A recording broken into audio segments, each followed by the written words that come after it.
महिलाओं के पावर को ना अंडर एस्टिमेट कर दिया। हम लोग 1947 से जो पुरुष समाज है ये सोच रहा है कि देश को आगे ले जाने के लिए, अभी तक सोचिए रहा है। ये हम लोगों से गलतियां हुई हैं और लड़कियों को हमने जो साथ छोड़ दिया महिलाओं का ना, बस यकीन मानिए जिस दिन भारत देश की महिलाएं पुरुषों के साथ कदम से कदम मिला ली, 10 साल में देश की सूरत बदल जाएगी, दुनिया देखते रह जाएगी। यहाँ पर हम इस चीज को ज्यादा समझ सकते हैं क्योंकि हमारी खुद की बहन नहीं, अपनी बहन नहीं, लेकिन अभी भी हम अपना घर देखते हैं ना तो लगता है कि बहुत बड़ी कमी है। और अगर बहन रहती तो चीजों को अच्छे से समेट के रख सकती थी।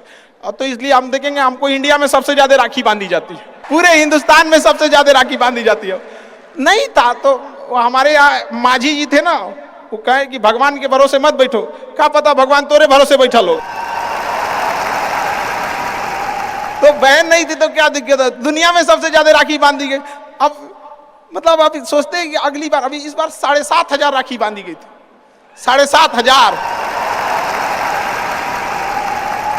हर साल रक्षाबंधन के बाद पहले ही, रक्षाबंधन से पहले हमको एक डॉक्टर अपॉइंट करके रखना पड़ता है कि सर मेरा ना ब्लड रुक जाएगा, इतना राखी बांधी जाती है। तो आप एकदम ना स्टैंड बाई पे रेडी रहिएगा वहां पे। इतना राखी बांधने के बाद एक आदमी आता है मेरा हाथ उठाने वाला, वो हाथ लेके चलता है, हम ऐसे चलते रहते हैं। तो खुश नसीब हैं वो लोग जिनके घर में बहनें हैं, जिनकी बेटियां हैं। आप उसकी कदर नहीं कर सकते हैं तो यकीन मानिए इसका बदला भगवान जरूर लेता है। आजकल लोग देखते हैं कि लोग बहू की कदर नहीं करते। अरे वो आपकी बेटी है, चेहरा बदल के वापस भगवान ने भेजा है आपको, नहीं कर सकते कदर ना, तो आपने भगवान की उस नेमत को ठुकरा दिया है। अब फिर घरे में मुसीबत आएगा तो कहेंगे कि पता नहीं क्या हो गया। चाहे चांद पे पहुंच जाइए, चाहे जितना भी आगे चल जाइए, अपनी सभ्यता संस्कृति को मत भूलिएगा वरना मिट जाइएगा आप यहां से। यूनान मिस्र रूमा सब लुट गए जहां से, लेकिन मगर है बाकी नामो निशा हमारा। कुछ बात है कि हस्ती मिटती नहीं हमारी, सदियों रहा है दुश्मन दौरे जहां हमारा। भारत को मिटाने की कोशिश की गई, मिटा कभी नहीं। इसलिए याद रखिएगा अपनी संस्कृति को नहीं भूलना है। और हमसे गौरवपूर्ण संस्कृति पूरे भारत, पूरे विश्व में किसकी है यहाँ पर। तो ये चीजों को थोड़ा सा आप लोग को ध्यान में रखना है और आपस में मिलजुल के एक देश वाली भावना लेके चलना है कि हम सबको मिलकर अब देश को अपना उस पुराना जो गौरव मिला था उसको वापस लौटाना है। और आप लोग आगे बढ़ेंगे, युवाओं में है, आप जिधर युवा चलते हैं उधर ही सब कुछ चल देता है। यहाँ पर तलवारों के साए पर इतिहास हमारा बनता है, जिस ओर जवानी चलती है उस ओर जमाना चलता है। हमने महिलाओं के पावर को ना अंडर एस्टिमेट कर दिया। हम लोग 1947 से जो पुरुष समाज है ये सोच रहा है कि देश को आगे ले जाने के लिए, अभी तक सोचिए रहा है। ये हम लोगों से गलतियां हुई हैं और लड़कियों को हमने जो साथ छोड़ दिया महिलाओं का ना, बस यकीन मानिए जिस दिन भारत देश की महिलाएं पुरुषों के साथ कदम से कदम मिला ली, 10 साल में देश की सूरत बदल जाएगी, दुनिया देखते रह जाएगी। यहाँ पर हम इस चीज को ज्यादा समझ सकते हैं क्योंकि हमारी खुद की बहन नहीं, अपनी बहन नहीं, लेकिन अभी भी हम अपना घर देखते हैं ना तो लगता है कि बहुत बड़ी कमी है। और अगर बहन रहती तो चीजों को अच्छे से समेट के रख सकती थी। तो इसलिए हम देखेंगे हमको इंडिया में सबसे ज्यादा राखी बांधी जाती है, पूरे हिंदुस्तान में सबसे ज्यादा राखी बांधी जाती है। नहीं था तो हमारे यहाँ माझी जी थे ना, वो कहे कि भगवान के भरोसे मत बैठो, क्या पता भगवान तोरे भरोसे बैठा लो। तो बहन नहीं थी तो क्या दिक्कत है, दुनिया में सबसे ज्यादा राखी बांधी गई। अब मतलब आप सोचते हैं कि अगली बार, अभी इस बार 7,500 राखी बांधी गई थी, 7,500। हर साल रक्षाबंधन के बाद पहले ही, रक्षाबंधन से पहले हमको एक डॉक्टर अपॉइंट करके रखना पड़ता है कि सर मेरा ना ब्लड रुक जाएगा, इतना राखी बांधी जाती है। तो आप एकदम ना स्टैंड बाई पे रेडी रहिएगा वहां पे। इतना राखी बांधने के बाद एक आदमी आता है मेरा हाथ उठाने वाला, वो हाथ लेके चलता है, हम ऐसे चलते रहते हैं। तो खुश नसीब हैं वो लोग जिनके घर में बहनें हैं, जिनकी बेटियां हैं। आप उसकी कदर नहीं कर सकते हैं तो यकीन मानिए इसका बदला भगवान जरूर लेता है। आजकल लोग देखते हैं कि लोग बहू की कदर नहीं करते। अरे वो आपकी बेटी है, चेहरा बदल के वापस भगवान ने भेजा है आपको, नहीं कर सकते कदर ना, तो आपने भगवान की उस नेमत को ठुकरा दिया है। अब फिर घरे में मुसीबत आएगा तो कहेंगे कि पता नहीं क्या हो गया। चाहे चांद पे पहुंच जाइए, चाहे जितना भी आगे चल जाइए, अपनी सभ्यता संस्कृति को मत भूलिएगा, वरना मिट जाइएगा आप यहां से। यूनान, मिस्र, रूमा सब लुट गए जहां से, लेकिन मगर है बाकी नामो निशा हमारा। कुछ बात है कि हस्ती मिटती नहीं हमारी, सदियों रहा है दुश्मन दौरे जहां हमारा। भारत को मिटाने की कोशिश की गई, मिटा कभी नहीं। इसलिए याद रखिएगा, अपनी संस्कृति को नहीं भूलना है। और हमसे गौरवपूर्ण संस्कृति पूरे भारत, पूरे विश्व में किसकी है यहाँ पर। तो ये चीजों को थोड़ा सा आप लोग को ध्यान में रखना है और आपस में मिलजुल के एक देश वाली भावना लेके चलना है कि हम सबको मिलकर अब देश को अपना उस पुराना जो गौरव मिला था उसको वापस लौटाना है। और आप लोग आगे बढ़ेंगे, युवाओं में है, अब जिधर युवा चलते हैं उधर ही सब कुछ चल देता है। यहाँ पर तलवारों के साए पर इतिहास हमारा बनता है, जिस ओर जवानी चलती है उस ओर जमाना चलता है। सुतल है बेड पे, ओकरा कोंची का ठोकर लगने वाला है, और ठोकर नहीं लगेगी तो नहीं आगे बढ़ सकते हैं। कामचोरों से तो इंडिया परेशान है, जो कुछ नहीं करता वो भी संडे को आराम करता है। अरे तोरे लिए कोंची का संडे यार, काम बस ईमानदारी से कीजिए। हम लॉकडाउन का एक छोटा सा एग्जांपल देते हैं। हमारे यहाँ एक लेबर था, जो नहीं काम करते हैं लेबर लोग, उनकी बहुत दुर्दशा हो गई लॉकडाउन में। रियल में एक्चुअली उनके साथ प्रॉब्लम क्या है ना, they don't have backup money. वो डेली कमाने वाले हैं, डेली खाने वाले हैं। उनका अगर 10 दिन का दिहाड़ी बंद हो गया ना तो उनके लिए बहुत दिक्कत आ जाती है।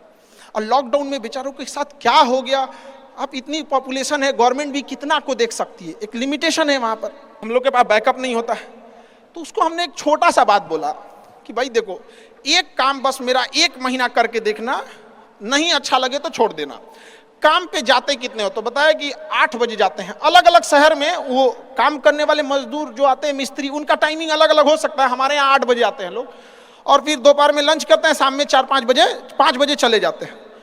तो कहे 8 बजे के काम में आप कितने बजे जाते हो? कहा कि सर वही पहुँचते पहुँचते 7:15 हो जाता है, खैनी उनी बनाते बनाते चाय पीते 8:30 हो जाता है।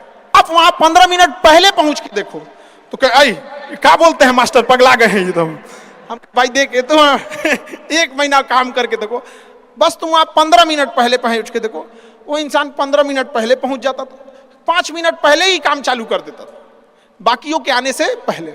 लंच पे जाते थे, फोन से बोलते हैं, और लोग क्या कहते हैं पता है, इसको काम दे देंगे ना तो टेंशन नहीं है, टेंशन नहीं है।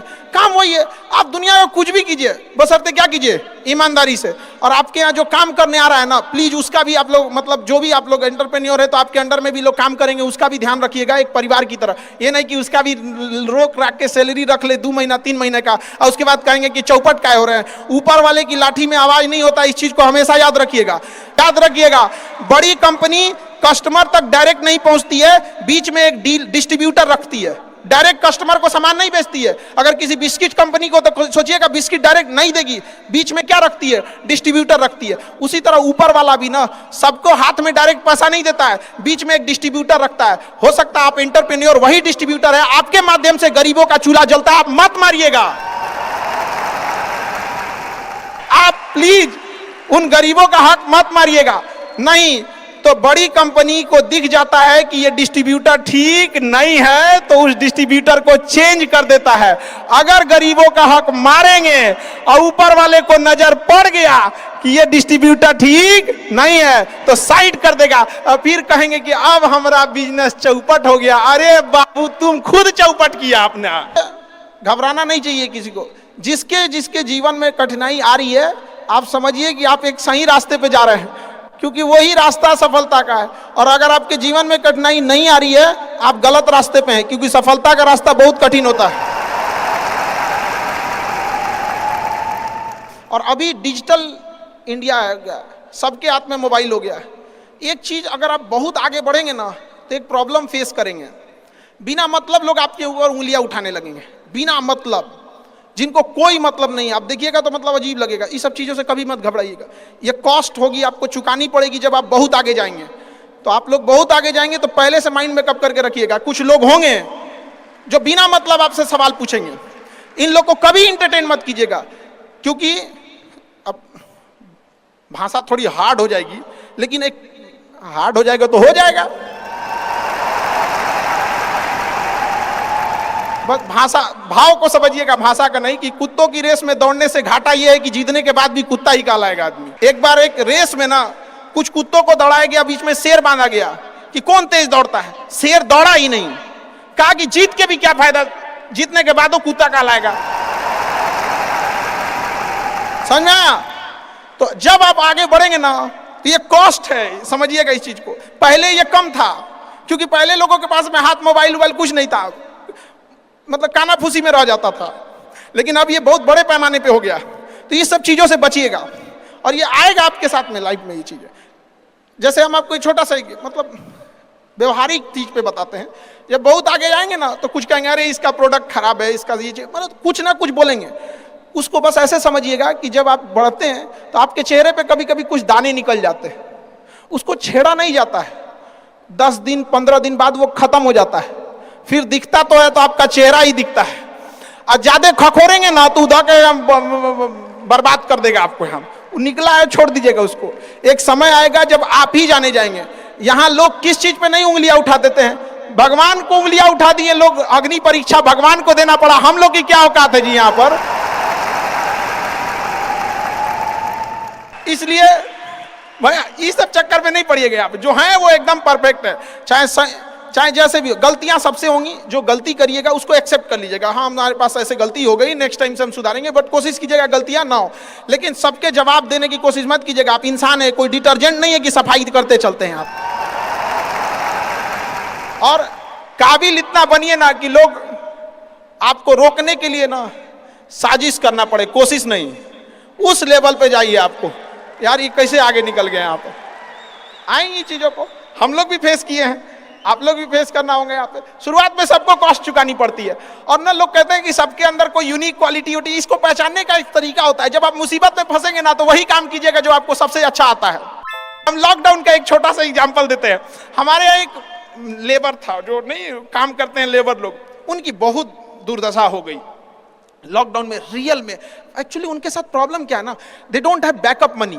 वो डेली कमाने वाले हैं, डेली खाने वाले हैं। उनका अगर 10 दिन का दिहाड़ी बंद हो गया ना तो उनके लिए बहुत दिक्कत आ जाती है। और लॉकडाउन में बेचारों के साथ क्या हो गया, अब इतनी पॉपुलेशन है, गवर्नमेंट भी कितना को देख सकती है, एक लिमिटेशन है वहां पर। तो उसके साथ बहुत दिक्कत आ गया। तो हमसे बेचारे, हम भी लॉकडाउन में खाली बैठे थे, तो हमसे बोले कि देखिए एक तो काम नहीं मिलता है तो हम लोग को महीना में 20 दिन मिलेगा, 22 दिन मिलेगा, हम लोग के पास बैकअप नहीं होता है। तो उसको हमने एक छोटा सा बात बोला कि भाई देखो, एक काम बस मेरा 1 महीना करके देखना, नहीं अच्छा लगे तो छोड़ देना।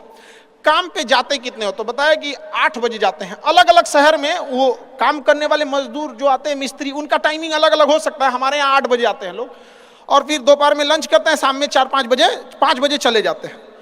तो कहे 8 बजे के काम में आप कितने बजे जाते हो? कहा कि सर वही पहुंचते पहुंचते 7:15 हो जाता है, खैनी उनी बनाते चाय पीते 8:30 हो जाता है। हम कहे एक बात बताओ, ये आधा घंटा तुम किस में काटे? तो कहा कि जहां काम करने गए ना उनके में से। हम कहे नहीं, यही इस गड़बड़ है, आप अपनी जिम्मेदारी में से आधा घंटा काट लिए थे, आप वहां 15 मिनट पहले पहुंच के देखो। तो कहे आई क्या बोलते हैं मास्टर, पगला गए हैं एकदम। हम भाई देखे तो 1 महीना काम करके देखो, बस तुम आप 15 मिनट पहले पहुंच के देखो। वो इंसान 15 मिनट पहले पहुंच जाता था, 5 मिनट पहले ही काम चालू कर देता था, बाकियों के आने से पहले। लंच पे जाते थे तो जब सब चले जाते थे 1-8 मिनट लेट से लंच जाते थे, कुछ नहीं होने वाला है, 1-8 मिनट लंच के खत्म होने से पहले ही चले आते थे। बाकी लंच खत्म हो गया 10 मिनट बाद आ रहा है, वो लंच खत्म होने से 1-8 मिनट पहले ही चले आते थे। जब सारे लोग 5 बजे चले जाते थे तो 5:05 पे जाते हैं। तो हमसे कहें कि खान सर ये आप बता रहे हैं नहीं, बहुत उटपटांग बात बता रहे हैं आप। तो भैया 1 महीना काम कर लो, हाथ जोड़ लेते हैं। आज के टाइम पे जब वो 1 महीना काम किया, 10 दिन के अंदर लोगों को हो गया यार कितना ईमानदारी से काम करता है। आज उसको फोन से लोग बोलते हैं कि भाई मिस्त्री खाली हो, फोन से बोलते हैं।